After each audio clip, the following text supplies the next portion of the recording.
Welcome back to Biohacking Beauty, the podcast where we break down the science of looking younger and feeling stronger, starting with your skin. I'm Amitai, co-founder of Young Goose Skincare, and our mission here is pretty simple: to cut through the noise, connect the dots, and show you how to actually age younger at a cellular level. Today we're joined by someone who embodies the holistic root cause approach to wellness, and her name is Eva Hooft. She's a certified holistic health coach, somatic and detox practitioner, and the founder of the Realignment Method. What's so fascinating about Eva and her work is how she integrates advanced detox protocols, mineral balancing, emotional releases, and nervous system regulation, bridging science, psychology, and spirituality to help people achieve deep healing and alignment. And in this conversation, you'll discover why that matters so much for your skin. You'll learn the psychosomatic and emotional roots of skin issues, how liver congestion is directly tied to skin health, and how heavy metals and mineral imbalances can silently accelerate aging. Eva makes a bold point that I and at Young Goose here, we love. Detoxing from heavy metals and restoring mineral balance might just be the biggest hack to longevity and beauty, alongside balancing your emotional and nervous system. This is going to be a powerful blend of biohacking and soul-level healing. So I'm very happy to dive in. Before we start, I'm reminding you, if you like what we're doing here and you want to support and you're interested in what products come out of this approach, I'd encourage you to go to younggoose.com and use code podcast10 to get 10% off your first order. And now, without further ado, let's welcome Eva Hooft. All right. First of all, as I said off air, long overdue, Eva, to do a podcast about anything that's got to do with detoxification. So welcome to the Biohacking Beauty podcast. You are very welcome for being here. Thank you so much. It's such a pleasure to be here. Yeah. So I want to jump right in because I do have, again, I have a lot of things I want to cover, and I want to make sure we provide good information. I think where I want to start is when you explore skin issues, mainly the ones that have to do with how we perceive skin aging over time.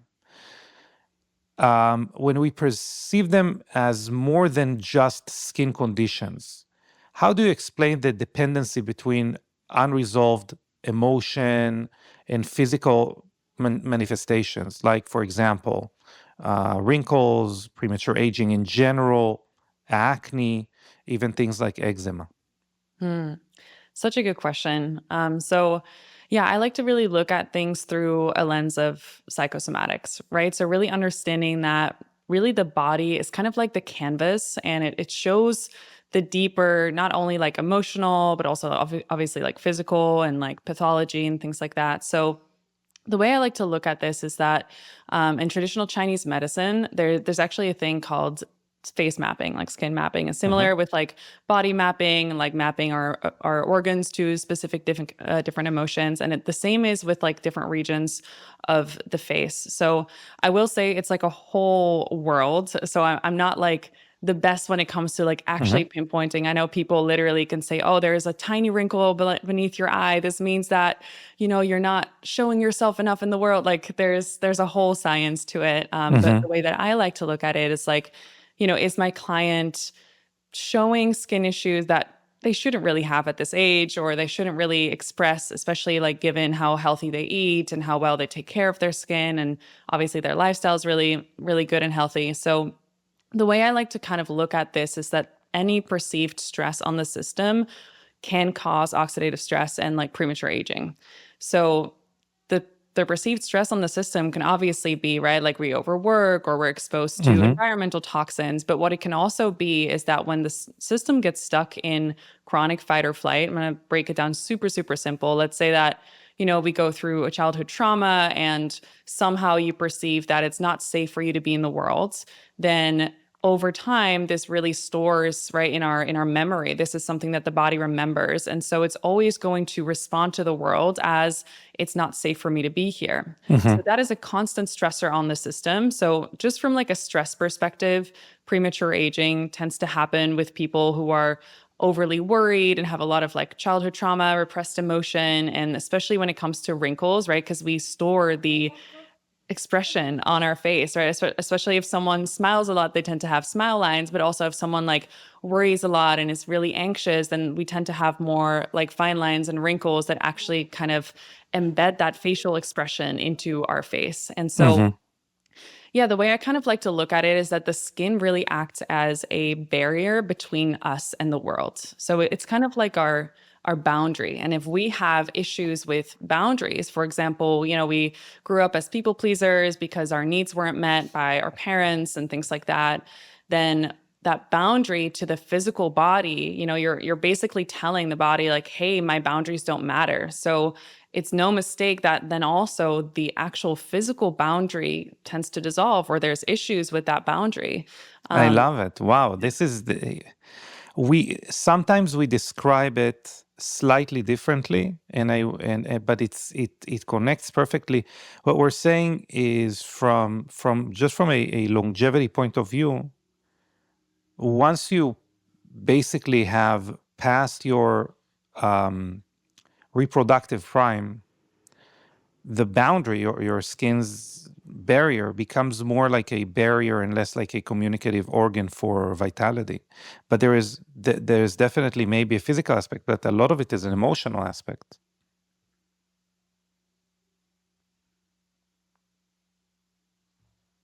Can you hear me? yeah, I'm not sure what happened. My internet seems good. It happens, but the good news are we have a good editor. Great. Okay, Amazing. so we can start from there. But what I was saying is, we talk a lot about the skin shifting from a communication organ for sexual vitality Hmm. when we're in our prime or around that prime to something that is more um, just a maintenance layer or a protective layer against foreign objects getting into the body as we grow older. Hmm. And I'm sure, as you alluded there, it's not only a physical aspect. Actually, the emotional aspect drives those shifts as time goes on. They might accumulate over time, right? Hmm. But they are definitely a driver of those shifts. Absolutely. Yeah, yeah. And the way that I like to look at it as well is that different skin conditions can also really reflect different emotional states because when we like to look at, heat, for example, acne or rashes or a lot of redness in the Hmm. face, I contribute this more towards like liver congestion or just like Hmm. issues with the liver in general because the liver is like a really hot organ, right? It runs a lot hotter than the rest of the body, and Hmm. when there's excess heat in the system, it tends to be linked to things like anger, frustration, resentment, right? When we have a lot of anger, like our face gets red. And Hmm. that's like the literal expression of repressed anger tends to be these eruptions of the skin. And Yeah. I see that time and time again with clients with like tons of acne that come to me. And then when they start to work with their anger in a healthy way, that their skin actually starts improving. I definitely want to dive into liver and liver congestion. But before that, we talked more about like general terms. And by the way, I think temperature is very general term. I think the body it's a very safe mechanism for the body to use because when the body uses hormones, one hormone in the brain could mean something completely different in the rest of your body. You talked about the liver. We can talk about, um, not only adrenaline, but even melatonin, the difference between what it does in the brain and what it does in the rest of the body. It's almost irrelevant. There's no connection. So temperature is extremely safe because it's registered in the entire organism in the same way. And we can regulate, anything from skin to liver to brain to anything kind of all at once just by raising or lowering the temperature. Hmm. I do want to ask you about, we're talking basically or talking in general terms around the nervous system. And if we think about it as the kind of the governing root, how does, that chronic dysregulation that you talked about, because, for whatever reason, repressed emotions or anything like that, how does it cascade into things like inflammation, like which obviously eventually shows up in skin aging, but obviously has, again, we talked about heat managing everything. Inflammation is definitely something that would wreak havoc in the system if stayed there. So how do these two kind of intersect? Yeah. So the way I like to look at this, I'm not sure if you've heard of something called the cell danger response. It's a theory that I swear by. I've seen it in my practice over and over again. I kind of like to explore these theories and actually see how they manage to come up in real time. And especially in my own journey, this is something that I really viewed like every single day. This is something that came up for me. And so the cell danger response, the theory essentially goes into the idea that, when the body or the organism perceives that it's in danger, and this can be from all sorts of things, right? This can be environmental stressors. This can be a physical injury. This can be toxins, endotoxins, exotoxins. It can be things like emotional trauma, right? Whatever the body perceives as this is dangerous or there's something here that's not right, something called the cell danger response will turn on. And what cells will do is they literally will go into lockdown and not allow any nutrients to come in, and really obviously also not allow any toxins to go out of the cell. It's kind of like this protective mechanism. And if the system, for whatever reason, gets stuck in the cell danger response, this is really like one of the main drivers of inflammation. And so essentially the body can discharge the inflammation if it gets the signal of like, oh, the threat is gone. We can calm back to baseline and get back to homeostasis and go back to like the rest and digest state. But when the body has a constant perceived threat, which is what happens when the nervous system, right, is kind of stuck in this perception that the entire world is unsafe, for example. So that's kind of like the connection to the emotional trauma. If there is a constant perception that you don't feel safe in your body, then that can stay on for prolonged periods of time, even though the original stressor, right, maybe like an argument with your parents when you were really young, that's already gone. But the system stays in that state. And this can really, like, where I found this fascinating is that this theory really goes into also why people tend to be hypersensitive to things like molds or environmental toxins or perfumes, right? Like, why does one person respond to this and the other doesn't?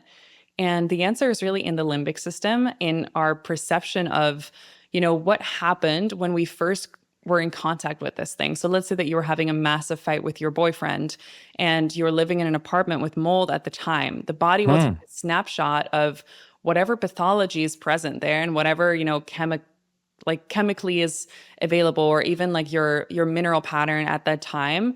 And then as you revisit those states, let's say that you're now again in a moldy apartment, the body will associate again the same feelings that you had when you were in that argument, you were living in that apartment, and it will say, oh, this is not safe. I have to have this massive response to it, right? Of course, this is like simplified into like... I love it. I'm going to use it as an excuse to not argue with people anymore. Exactly. There might be mold here.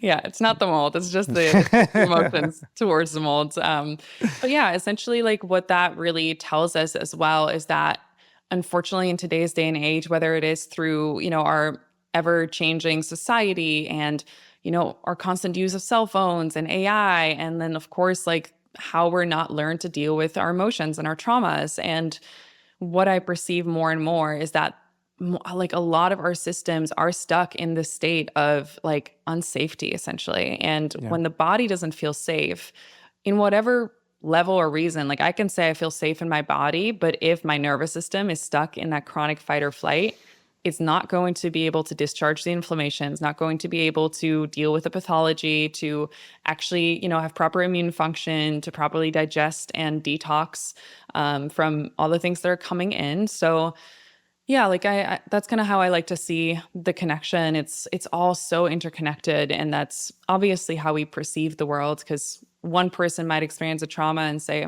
they can laugh at it because it wasn't traumatic to them, and the other person, they're going to have a lifelong of like these issues kind of coming up. Yeah. And I agree with you. And it's one thing to talk about it, and it's another thing to start seeing it around you and in you, these changes.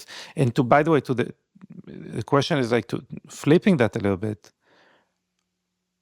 from your perspective, from what you've experienced. How does releasing stored emotional trauma, through for that matter, through somatic practices, Mhm. how does it create visible shifts, for example, in overall health or in skin Mhm. health, Yeah. which is obviously the contrary of what we were talking about until now? Oh, it's such a beautiful process. It's like unlike anything. It's kind of like magic, where you're kind of like, it exists, you hear it exists, but like, does it actually? And Mm-hmm. that's been my experience with somatics. It is probably the biggest toolkit that I have when it comes to, it's like, yeah, I can learn everything about supplements and detoxification and like complex protocols, but it's the somatics that are actually giving me the health that I have today. And um, what I've really experienced is I try to do everything from like a physical lens in my journey, like, be on all the functional protocols and do all the detoxes and my body just kept saying no. And when I started doing somatics, right? Like even if it's some sort of like tension that I perceive in my system. So let's say it is like some sort of tension that my body is holding, whether it's physically, it usually is, but also like I can feel there is a tension or like my body isn't really open. If I spent 10, 20 minutes in actually connecting to my body and understanding where this tension is coming from and then releasing it through these practices, then now there's so much more blood flow that can go to, the skin, to the Mm-hmm. organs, to the fascia. And I've seen it time and time again, in myself where I used to have chronic constipation. And I would just be like, I just need to take, like whatever to take in order to like have like a laxative experience or whatever that is. And I just kept kind of like pushing away the actual reason that I was having chronic constipation, which in my case was a lot of like feelings of abandonment and like anxious attachment in relationships. And like that's, it's like literally my stomach or my gut was like tensing up to kind of brace itself for Mm-hmm. impact. And the way in which I like to really connect like the somatics to the physical changes that I notice, first of all, like there's nothing that gives me better physical changes than somatics do, Mm-hmm. as well as with my clients. Like I typically start with like some physical stuff, and then when we bring the somatics in, it's kind of like you 10x the Yeah. results that they're getting. And in my experience, right, it's kind of like the lens through which we perceive the world, which can be accessed through somatics. So if I Maybe double click on that a little bit. Let's say someone heard the word for the first time, somatics. Mhm. Where would you start introducing them to the concept? Mm. Yeah, beautiful question. I always forget that people don't people don't know. So somatic, the word soma is body. So it's essentially like processing, whether it's like emotions or just processing the world really through our bodies. And so rather than thinking like, oh, what do I think about this specific thing? It's like, what is the sensation that I'm having when I'm perceiving this, right? Do I Mm-hmm. feel tense? Do I feel soft? Do I feel like a little cold, or do I kind of feel like a knot in my stomach? And somatics is essentially in my way of speaking about it. There's many different ways, people will explain somatics.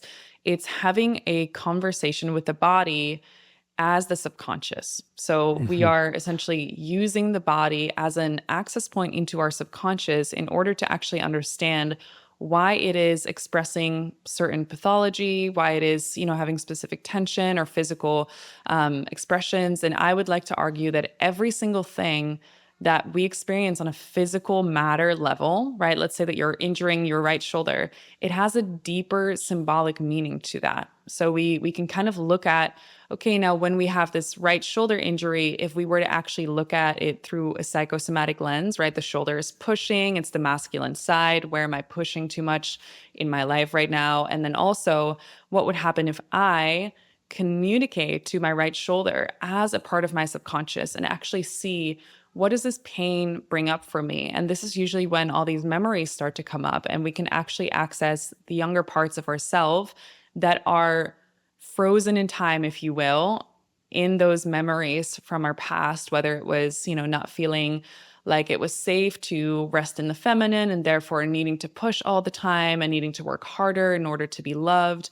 And so we can have these conversations with younger parts and then release them. And like I mentioned, and a lot of people know me for detox work and parasites and all these things. And I kid you not, I've had so many clients come to me. We didn't touch a single supplement, and we would focus on more of like the energetics, the boundaries, like all of these things. And they would start releasing like 10, 20, 30 parasites in the next couple days just by changing their energetics in their body. And therefore, even just like the amount of energy that the body has to actually kick up the immune system Well, and start releasing parasites on its own. So yeah, it's fascinating. And I've seen this with myself as well. Like I've done a lot physically, and my body at some point was like, no more of that. mhm. We're just going to focus on creating safety in the body and releasing these patterns and these memories that were kind of chaining me to the past. Have you seen people use somatics as more of as more of a vanity tool? Have you seen people saying, really what I care about is my 11 lines. I am understanding that has to do a lot with the way that I, express my emotions through facial expressions. I am Mhm. going to use somatic techniques in order to change the way I kind of contract my muscles, for that matter.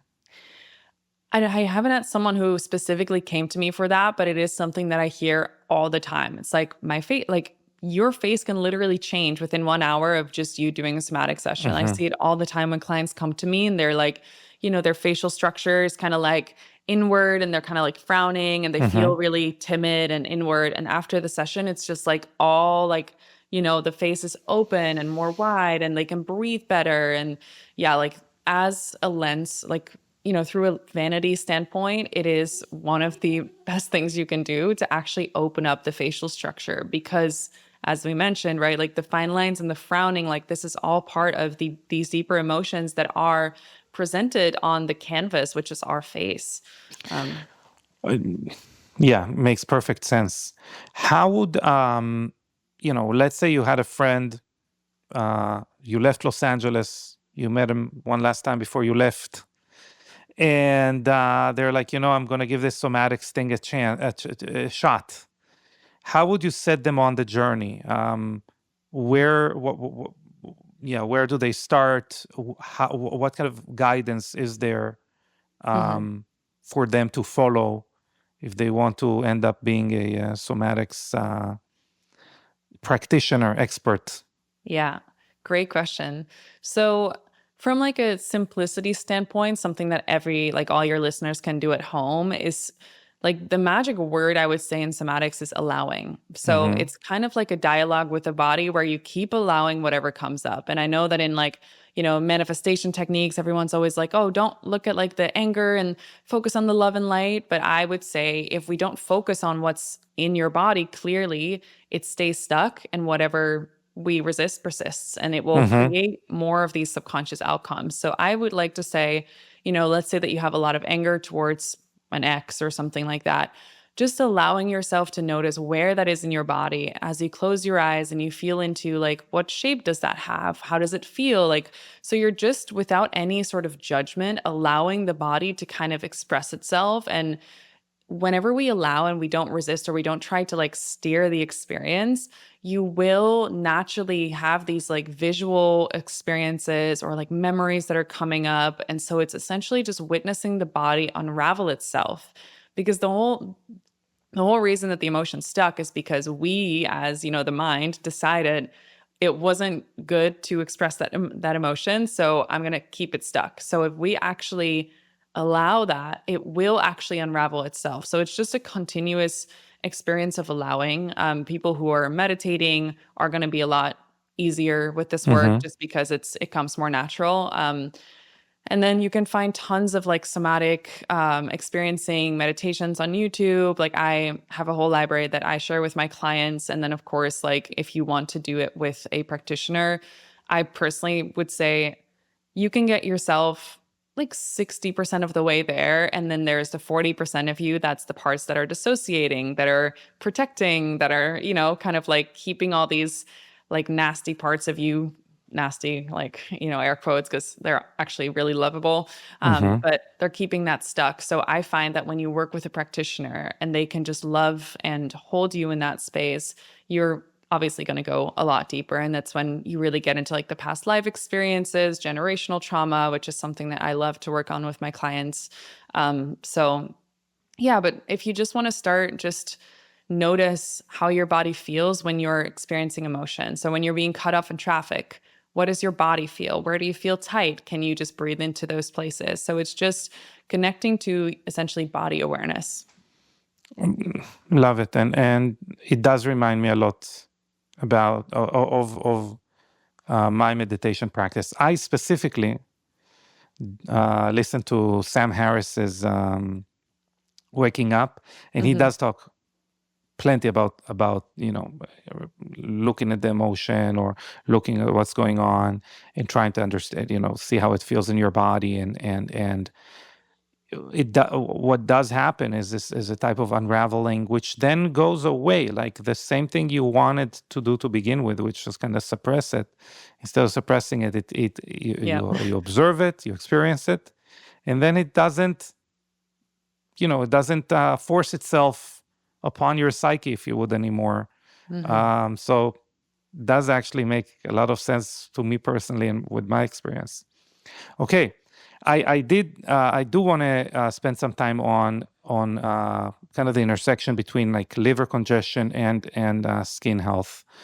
So in your framework, how does how do you describe the liver as the kind of central node, if you would, connecting things like detoxification, hormone balance, and obviously clear skin, but also youthful skin? Yeah. So, as I'm sure many people know, like the liver is, besides the skin, of course, like our largest detoxification organ. Mm-hmm.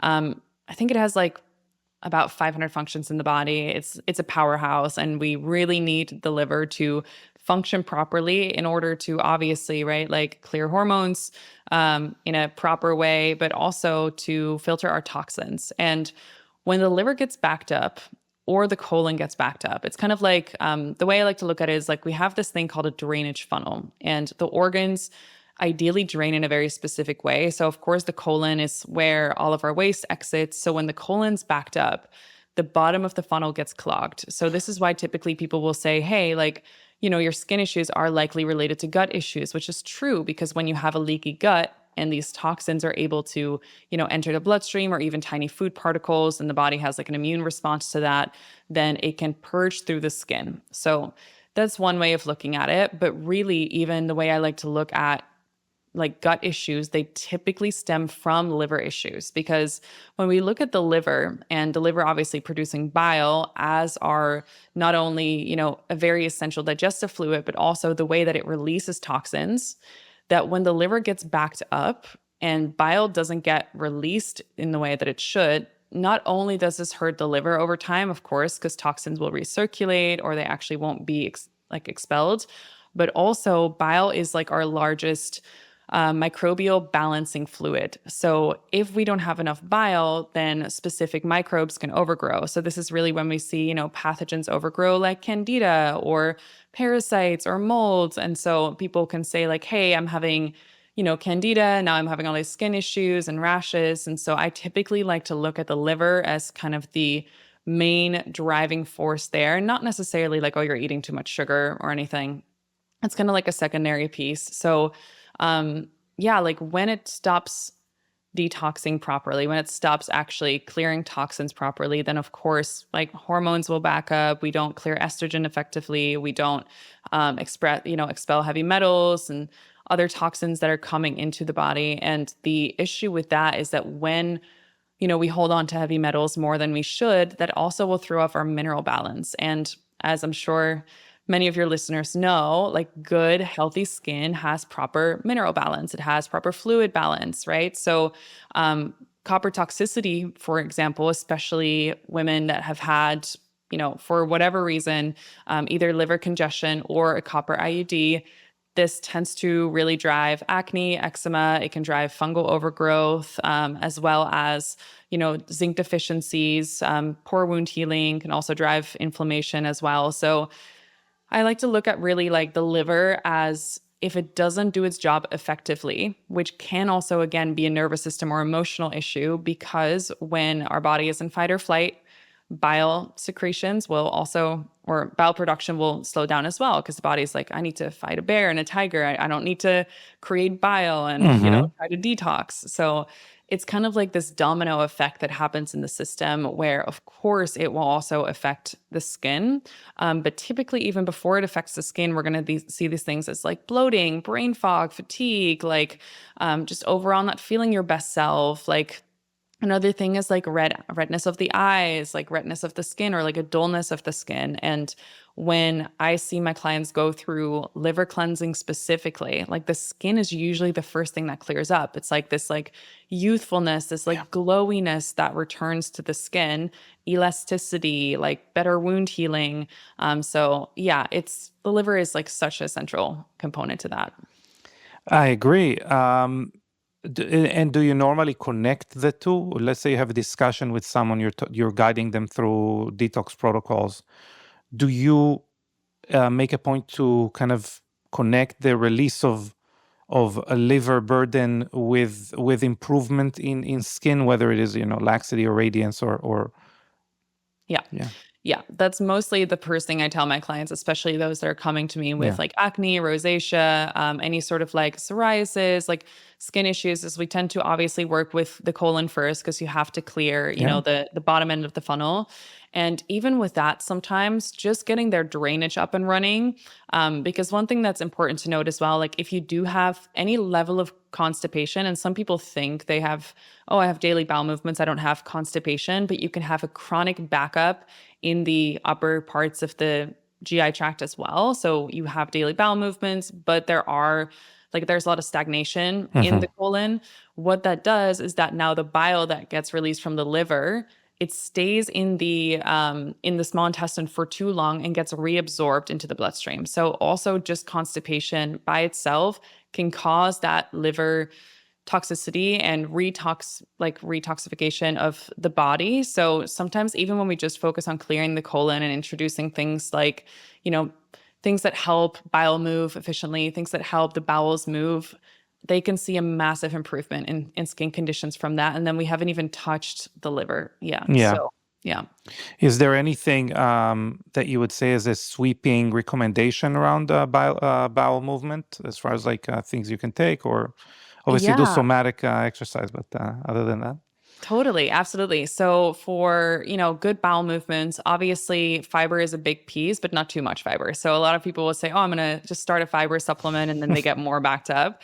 So the microbiome is a very particular place, and it likes to slowly adapt and change. So, eating enough well-cooked vegetables. I like to say 2 cups of pressure cooked, steamed, or well-cooked vegetables per meal as your first line of like fiber. And what the fiber does is it also traps the bile salts. So it is kind of like a binder that helps bile move along and helps the toxins move out. So this is why, in my experience and opinion, carnivore diets tend to create more inflammation and skin issues over time, because the body doesn't effectively clear that bile because of the lack of fiber.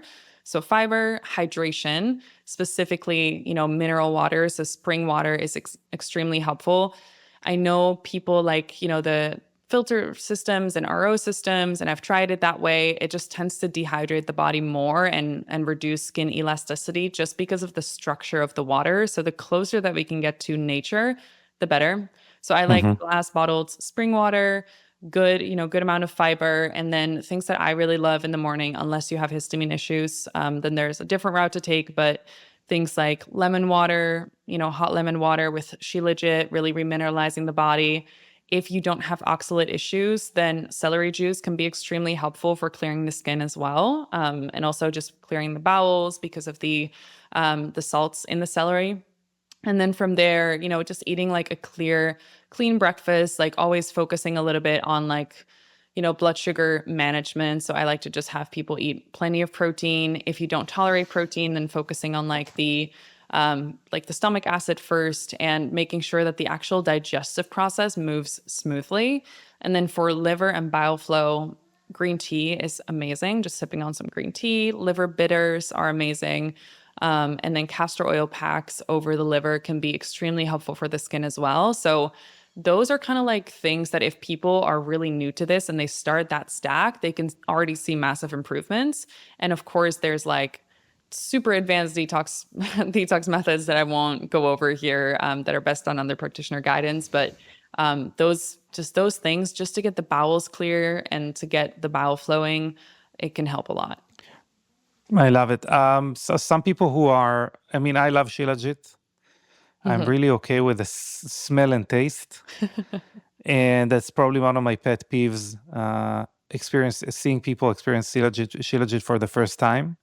It's a little sadistic of me, but I like it. Anyway, but what I want to ask is, a lot of people who are kind of understanding that message, but saying, this is either because of time. I just don't want to wait, 10 minutes for the Shilajit to slowly, dissolve into my cup of water, or because of the taste and smell. I normally recommend something like just like minerals, like B minerals or something. You can get like humic and fulvic acid. Is there any other recommendation on how to kind of consume Shilajit without the added experience? Yeah, totally. So, I mean, my opinion on Shilajit and other kind of like, like trace minerals and things like that is that they're okay, right? Like they're good. However, if your mineral balance, like your main four minerals are completely out of whack, you're not really going to absorb them anyway. So for people that are just like, really, really dysregulated, they know they need a little bit more. I like to actually put them on a mineral balancing program. So then we're actually working with, what is your Yeah. hair, like what are your hair levels? What do you actually need to take in order to balance that out? So yeah, for people that are kind of like, I don't want to do all like the small fancy stuff and have like an hour-long morning routine and, just throw in all these new things, then I would point them to that way. But other things that are mineral rich that I love are, things like seaweed and gosh, what else? I mean, there's so many things that are mineral rich. Like I know people like sea moss. I don't personally like the taste of that. So Seaweed, do you specifically refer to like chlorella and and spirulina, spirulina. or? So those are algae, which are great as Sorry, well. yes, you're Yeah. correct. Yeah. If the source is really clean, like I think third Yes. gravity testing is extremely important in these cases. With spirulina and chlorella, what I tend to find is that if people are sensitive, like if they have sensitive systems, if they do have a little bit of leaky gut, it's not as well tolerated because it can really dislodge some heavy metals. So it's kind of like implementing those in the right order. I love spirulina and chlorella, but it's because I've done a significant amount of work to be able to really tolerate it at high doses.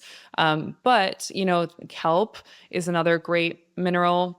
I'm sorry, it contains iodines and other trace minerals. Iodine is extremely important for us. However, same story, people that are extremely sensitive might not tolerate it yet. So it is, if you are listening and you're falling under someone like that, where you're like, oh my gosh, like my system is really sensitive and I respond to everything, it's way, way, way better to just actually get, guidance on what to take for your specific body. But for people that don't tend to be too sensitive, even just eating kelp a few times a week. The other day I found this it was kind of like a kelp based kimchi that actually had really high doses of iodine. And I was like, this tastes amazing and it's great for us. So yeah, just even adding in little bits like here and there is great. Good. Do you know the brand? You remember the brand? I think it was something like this. Actually, I don't. I think it's something like this. No, the Sea Tango Okay. Company is this other brand, but it was at Whole Foods, so I think Okay. people can easily find it. Yeah. It means it's on Amazon and everyone's gonna. Yeah. Okay, you did mention you mentioned mineral, but you also mentioned metals and heavy metals, obviously. How do you see? Where does that? What? No pun intended. How much weight do you attribute to heavy metal accumulation? as you know, as Mm. the like dependent stressor that accelerates aging, skin aging, Mm. um, undermining obviously our underlying health. Yeah.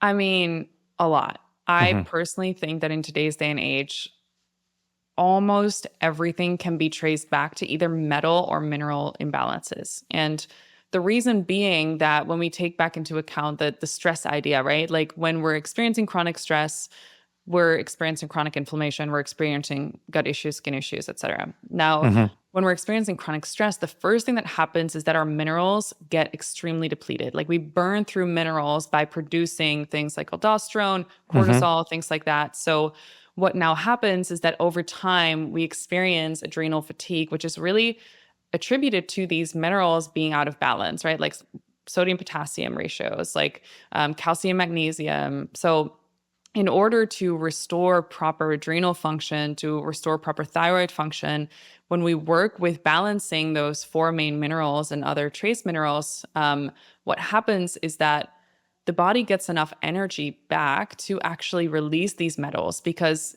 in my experience and opinion, we don't only, hold on to heavy metals just because of how toxic the world is, but we retain metals much more easily when we are mineral deficient because they use the same pathways. So if, for example, you're burnt out and now you're walking through the streets of LA and you're breathing in all the toxic, car exhaust and things like that, you're going to retain metals a lot more easily than someone who's, like full of energy, they have good mineral reserves, because the system actually doesn't need to absorb these heavy metals because it's already full of these minerals. And so, yeah. That's so funny.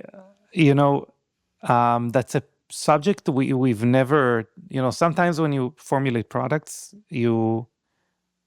well, when L'Oreal formulates products, they do it so people find it appealing.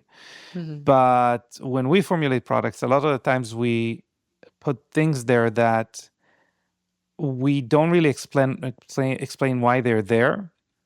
But and one of them is a subject we really maybe I mentioned once in my life to someone, which is called sticky skin. The same way you have leaky gut and leaky skin, you also have sticky skin. And sticky skin is the ability of pollutants and heavy metals to adhere and accumulate in the skin, on the Wow. skin and in the skin. And one of the ways that you can help the skin um, prevent that is through there are a few algae extracts that we actually use in order to prevent that, alongside obviously mineral balance and healthy fats. But it's crazy that we can have a conversation and there is obviously like an ecosystem here where Mhm. that applies to anywhere in the body. Absolutely. Wow, that's fascinating. I'm not Yeah. surprised because, like, algae, they're super high in minerals as well. And that's, Hmm. yeah, it's kind of like our first line of defense. So, like, having a good amount of mineral reserves is our first line of defense against anything, whether it's microplastics, whether it's, like other pathogens and heavy metals. And when these heavy metals are in our system, and what I think a lot of people misunderstand is that, we can try our best with the information that we have now to avoid heavy metals, right? We Hmm. do third party testing and we know which products are good and bad. However, we pass down metals 4 generations Hmm. worth in utero. So whatever your, your unique makeup today is because maybe your mom was exposed to, maybe she had mercury fillings, maybe she was exposed to lead because that's what was in the pipes and in the paints back then. Maybe your grandmother was actually, playing with mercury, which is normal back then, or, Yeah. Bit it was on the thermometer. exactly, Yeah. exactly. Or, maybe your parents, which all of my parents were, and their family as well, were chain smokers, right? So Hmm. now you're getting all of that cadmium and lead. And what tends to happen, and what I perceive as it being the main reason why so many babies are now born with things like autism and eczema and just all these issues that we didn't see 100 years ago, is because we're passing down, similar to how, right, we say like you have to avoid eating tuna because it's high in mercury, because it's eating all these lower fish and that accumulates through the food chain. It's the same with us. Like we accumulate this generations down. And so now the more depleted we are because of these heavy metals, the more that we are born into bodies that are lacking certain minerals that are actually full of heavy metals. And I am on a journey of releasing those, which is something that many people misunderstand. I think it's a trending topic right now. Everyone talks about chelation and doing heavy metal detox smoothies. And if I can give your listeners one thing, is that don't play with it unless you actually know what you're doing. I Mm-hmm. almost killed myself doing this. I've heard many stories of people doing that, that are just, using like the viral heavy metal detox sprays and all those things. And those are not the way to go about cleaning these up. It's about actually restoring safety and letting the body release the metals itself. And that happens through restoring proper mineral balance. Yes, you can work with some binders, but the binders actually don't get the minerals that are deep in our bones and our tissues and our nervous system, which is where they like to be. So, when we talk about trauma and nervous system dysregulation, I would say the main irritant to our nervous system is when there are heavy metals lodged in our brain and nervous system. And of Mm-hmm. course, it's going to have these like insane misfiring experiences because of the mineral balance not being properly there. And if you really want to take it woo woo, I posted a reel about this the other day. But when we look at like from a spiritual lens, what people tend to say, like entities, whether you want to believe that or not, it's when our system is able to get hijacked. And what is a great conductor of energy? It's metals. So things like copper and other heavy metals, they can literally disturb our energy field. And therefore, we are much more susceptible as well to things like, parasites and other things, and people having these like, psychic attacks and whatever, and not understanding what's going on or having psychotic breaks. Like, if you ask me, I think the heavy metals are like playing a huge part in that.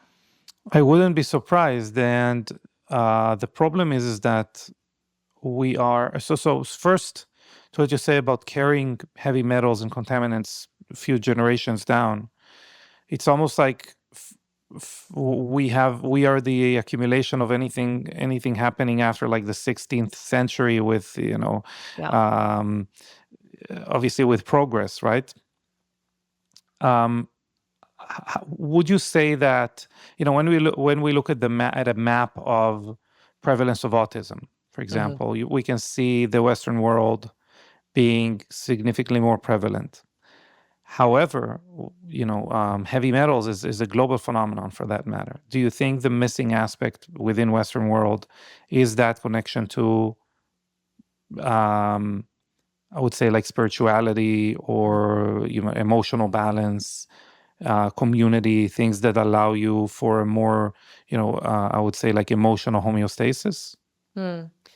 I think it's a lot of different things. I think that's one of them. I think the lack of community, right? It's like Yeah. we're so individual. We don't have community. The body is a lot more isolated, which I think is honestly like one of the bigger reasons for disease. And I also think that our food plays a massive role. Like we aren't eating from, good soils anymore. In the Western world, our soils are extremely depleted. We're eating fast food, we're eating junk food. So we're going to be more mineral deficient. And again, come back to the idea that we're absorbing a lot more from the environment. I also believe that in more like rural, like more of these areas, like suburban areas, there are more pollutants. So we do get exposed to heavy metals a lot more than people who are, living in other places of the world. And then I do really think that like the community piece plays into it because, there's India and there's all these other Yeah. places that are extremely polluted as well, but the culture is so different and they are like really together, right? Like it's like co-regulation literally at its finest. Yes, I believe it's literally the best supplement. And Anastasia, my wife, made me watch the Blue Zones Netflix thing, only to get me upset about them recommending sweet potato as the solution to everything. Um, Nothing against sweet potato, but and he never talked about community. I mean, never emphasized community. I mean, that's the most glaring thing you can see out of every community that he visited, that it's first and foremost a community. They do Yeah. everything together, things like that. I think there is so much there. We talk about nervous regulation. we know, it's not a secret that social media makes us significantly feel more isolated, feel more depressed, etc. But that because that's the antithesis of community, right? You don't have people sharing with you your lows, and definitely not sharing the highs with you. Everything is done through kind of comparison to whatever, to someone's best manufactured day. Um, so it was crazy to me that no one in the longevity community puts it at the top of the list. Yeah, I'm same. And I think that's really what helped my journey so much. Cause I mean, I was always traveling, I was modeling for a long time, and I felt so isolated, in dealing with my symptoms. And I think that's what I see as well with my clients that are going through. I run these group containers, and to see them connecting and like, coming into the program and saying, I feel so alone in this, no one understands me. And to find others that are going through like a similar healing journey, and how fun it becomes, right? Like when you're like actually having people that also love to like nerd out on like these biohacking things and like, optimizing their bodies and like avoiding foods that are full of, pesticides and stuff. And to feel that you have like an ally in that and like a friend and a community, I think that's what contributes like the most amount of healing to our bodies. I love it. So actually, coming to towards the end of our conversation, let's talk a little bit about how you are doing things, because this is what intrigued me in the first place. How do you integrate? What is your view of how do you approach integrating subconscious reprogramming, mineral detox support, and how do you kind of integrate them to create sustainable improvement? Because I think sustainable is a very important discussion here. Yeah. Yeah. So both for myself and for my clients, I like to say that there's really two ways in which people are practicing these days. There's either the very masculine way and the very feminine way, right? There's the people that say, here's your supplement program, stick to it, do it, and go How many through it. supplements can you take at once? Exactly.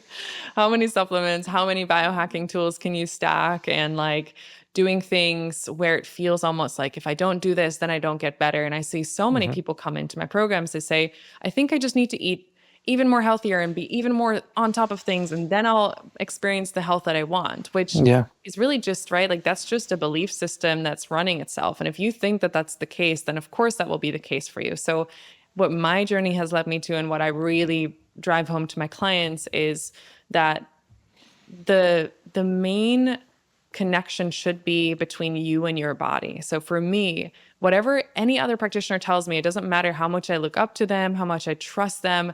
If my body says no to something, then I learn to listen to that. And that becomes kind of like, so it's very much like feminine based intuition, like understanding that your body's needs change on a daily basis. So even when I design supplement protocols for my clients, I teach them how to listen to their body on a daily basis and understand that when they're going through, a big upgrade, a big healing reaction, or like a big retracing of some sort of emotional trauma, that in those moments, if they say, hey, actually, I feel like taking a day off of like my supplements, of all these things, that I actually encourage that, because we cannot override the intelligence of the body. So that is, I believe, the key to it being sustainable, because like 9 out of 10 clients that find me have done the functional medicine protocols. They've done some sort of detox. They've tried, to heal their bodies with all these like Instagram, like influencer advice and all those things, and come to the conclusion that like, either they made their health worse, they had some sort of adverse reaction, and it just simply didn't work for them. And the thing that's going to work for them is something that like yes, I might have ideas and I can give them tools, but ultimately they are going to have to implement it in a way that their bodies feel safe with. And that's how I tend to do it. So whatever the body doesn't feel safe with, like we said, it's going to turn off the ability to detox and digest. So we want to do the opposite. So the nervous system really comes first. I agree. And I think just like, even going extremely granular and talking about things like, I love the book Atomic Habits, not because it's groundbreaking, because it's so simple.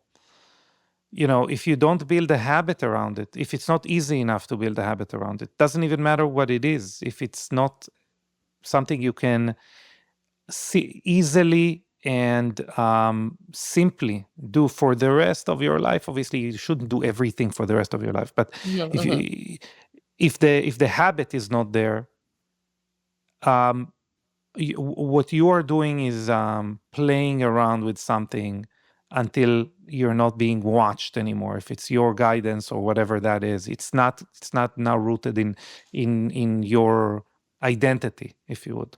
Yeah, absolutely. Okay, so to bring it to a close, we normally do a lightning round, but I had too many questions for you, so I'm going to ask you a few very simple questions. Give me a short answer if you can. If not, that's also okay. Yeah.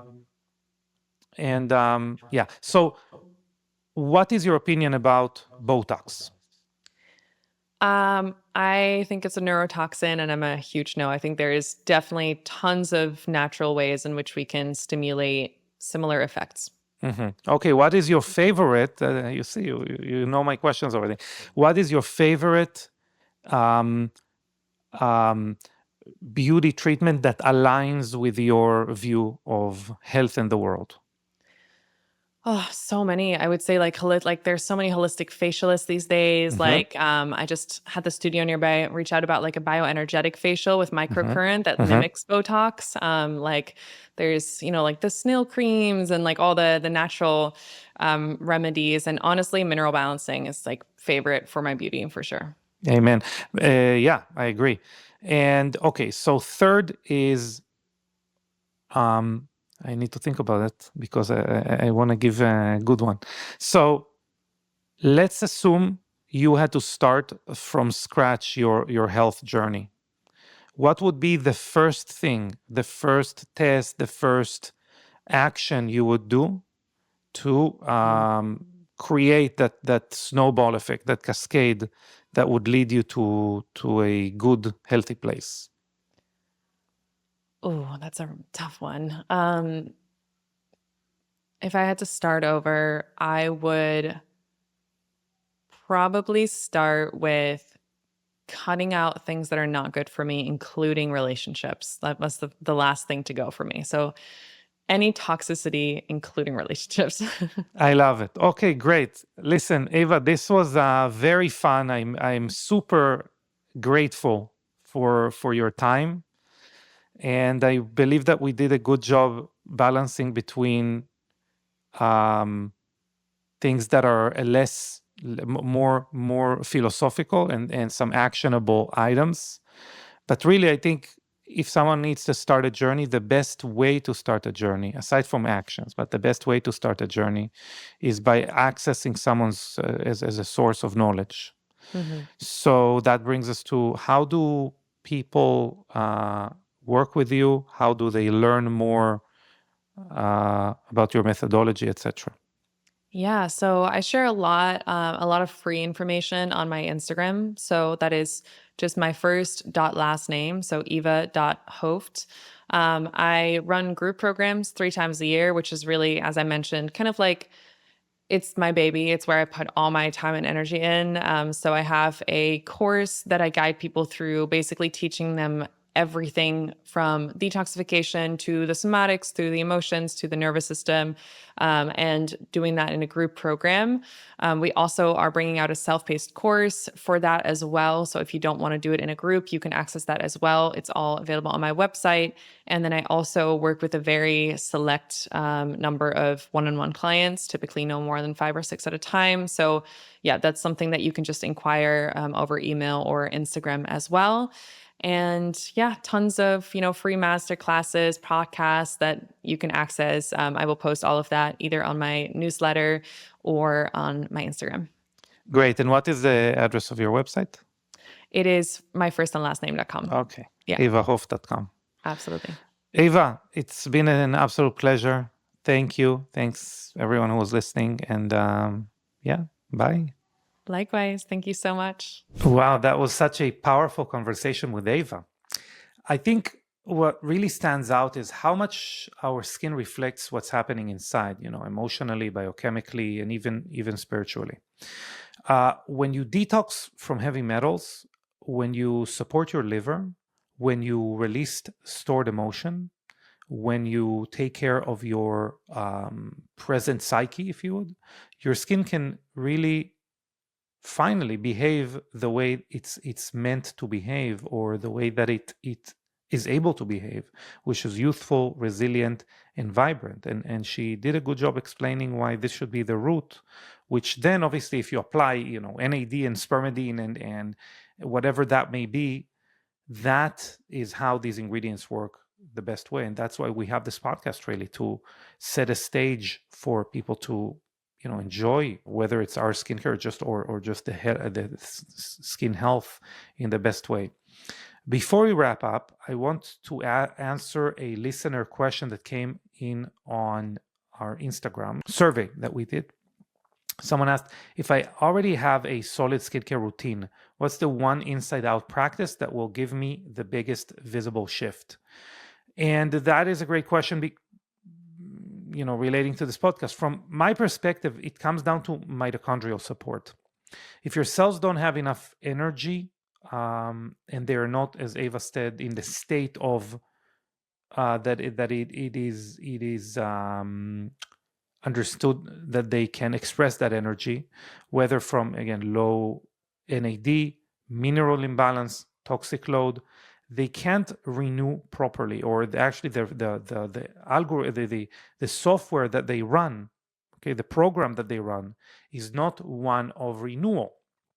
Supporting mitochondria, again, with NAD precursors, minerals, lifestyle hacks that like fasting or red light therapy, or things that we talked about today, somatic practices, etc., is often the fastest way to bring back glow and youthful function to the skin. And that's exactly why we built Young Goose the way that we did, to give your skin the tools it needs at the epigenetic or cellular level. I think I'm starting to hate the phrase at the cellular level. It's really at the epigenetic level. If you found value in today's episode, please go and leave us a review on Apple Podcasts and drop your question there.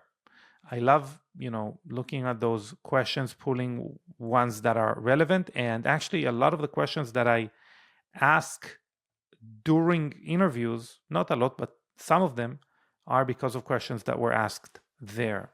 So not only that, but if you find value in this podcast, if you find value in the guests that we bring on, like Eva, a lot of the guests want to appear on bigger podcasts. So when you leave a review, when you interact, when you share it with other people, you actively cultivate the next offering of guests that we are able to bring on this podcast. So you are doing something actively to improve your consumption of podcasts in the future. And this is very important. We have a mission to achieve 500 reviews on Apple Podcasts. We're nowhere near close. So if you haven't done this until now, please go ahead and do that. I'm going to read one of those reviews now. It's actually a very cute review. So someone's saying, first of all, the title is accurate. Even though the tone of this podcast is light and fun, you can just feel how serious these two are about skin. So it's Anastasia and myself. Their information is researched and trustworthy, and their guests are equally knowledgeable and enthusiastic. Great review. Thank you. And so obviously, if you want to support Young Goose, go to younggoose.com. Use code podcast10 to get 10% off your first order. Podcast 5 gives you 5% off consecutive orders. These could be stacked with either bundles that we have that also offer a discount. These could be stacked with subscriptions. So go ahead, get you some Young Goose, and we'll see you here next time. Thank you very much, everyone. And bye.